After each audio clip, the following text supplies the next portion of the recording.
Hello everyone. In the last video just we have seen the introduction part of the programming languages. In the last video I have not explained any concept of a programming language. Okay. So in the last video just we have seen the structural classification of the programming language. There you can see there are two types of programming languages. The first one is low level language and the second one is a high level language.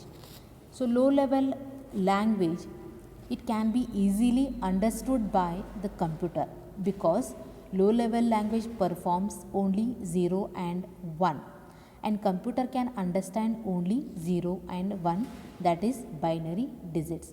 As we talk any languages, that is English, Kannada, Hindi, etc.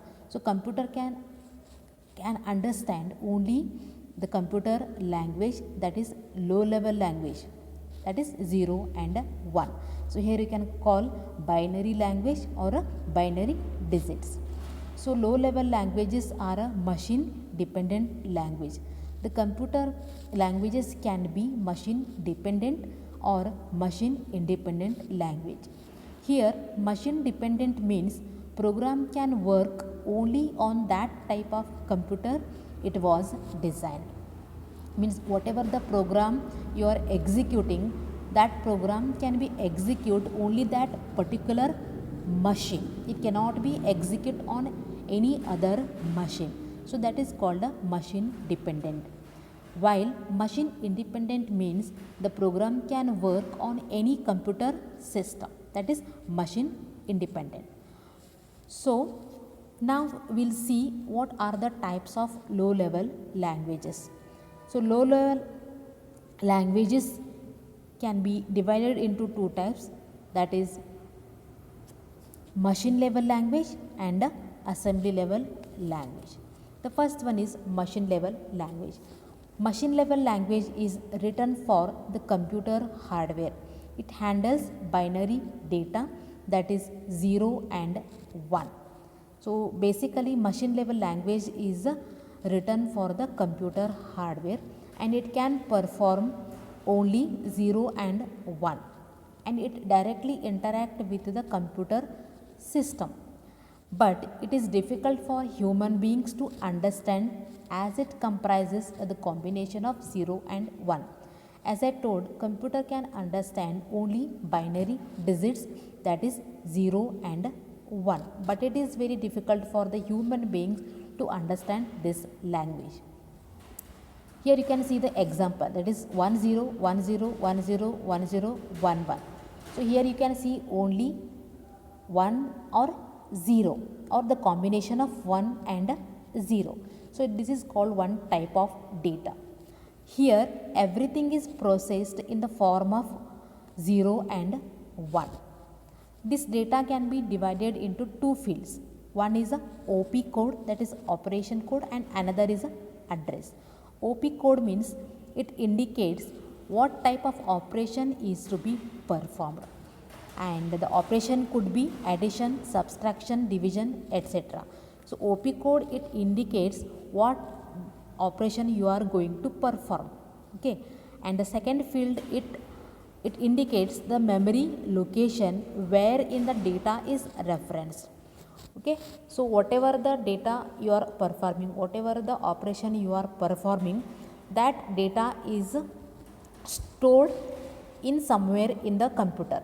So here address means it is a memory location where that data is referenced, where the data is stored. So these are the two field.